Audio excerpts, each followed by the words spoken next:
Whether you are in the beginning stages of your health journey or you're going through a flare-up, a spine that is healing needs very special consideration to help that healing process and not hinder it. Stay tuned. Now we're going to talk about a really important philosophy to help you heal that spine even faster.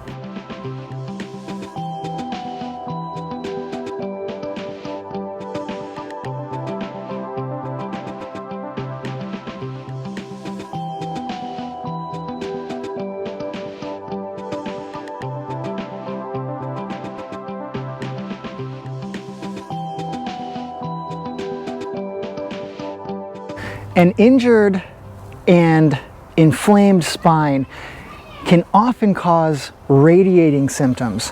Whether that injury is like an acute, sudden, like big major trauma, or whether those injuries are like chronic micro traumas, years in the making in nature, they can cause what are called radiating symptoms.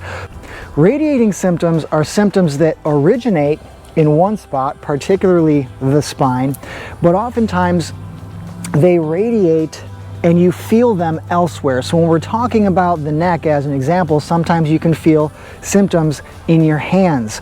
So while we're talking about the neck, let's start right there.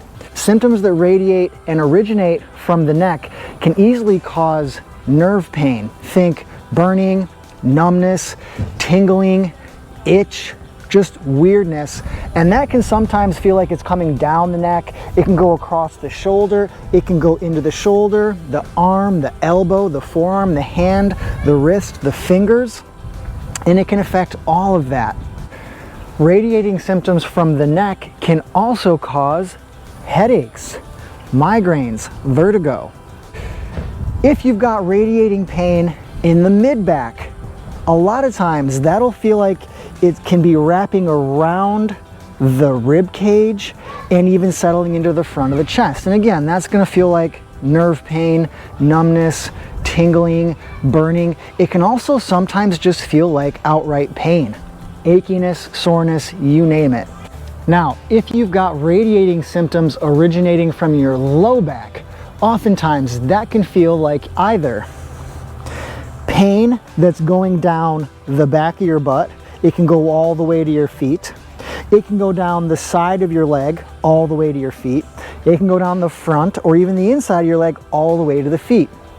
Other times, that can feel like it's coming around into the hip, into the buttocks at the top, and it can even come around into the groin.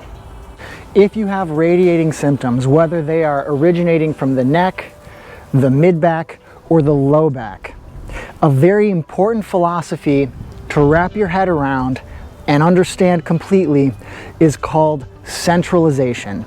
Now, how do we use that?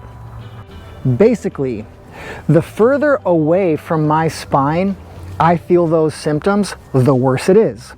So for example, nerve pain, numbness, tingling in the fingertips means that that nerve is more irritated, more inflamed, more in distress than would be those same symptoms in the shoulder. The closer to the spine those symptoms get, the better off that nerve is, and the more of a sign of healing that is. In the leg, as an example, nerve pain, numbness, tingling, pain in my foot means that that low back nerve is more irritated than if I was getting it just in my thigh. The closer it is to the spine, the better off you're doing. As far as the nerves in your spine are concerned, your spine craves neutrality and it craves stability. It also craves good range of motion. So a lot of things that are going to set off nerve pain in your neck during your healing journey is crappy phone posture, right? That's going to be the big one, that tech neck. Being on the computer, driving the car. If you're experiencing those things, first thing you should think about is fix your posture. In the mid-back, the same is also very true. All of that tech neck stuff that we just talked about can really negatively affect your mid-back as well. That driving posture, the sitting on the couch posture, all of that can really start affecting your mid-back. So getting your spine back to that good neutral posture is a great way to start centralizing those symptoms. Same thing is true for the low back. Oftentimes we'll sit in a nice comfy chair and then next thing you know we're sitting like this, and it's putting my low back into a very compromised, curved forward position that puts a tremendous amount of stress and strain on the nerves that come out of the low back. So quite simply, lumbar support and making sure that your low back is nice and neutral while you're sitting is a huge upgrade. If you don't have that capability, if there's no lumbar support to be had, or if that's just not enough, you can always sit toward the front of the chair and make sure that you keep your spine engaged, especially during your healing journey. That's not to say that you can never sit in a comfy chair again, but while your spine is healing, it needs special attention, special care, special consideration. One of the big challenges about keeping your spine and your body healthy is understanding what your body is trying to tell you. An irritated, inflamed, and healing spine is going to talk to you.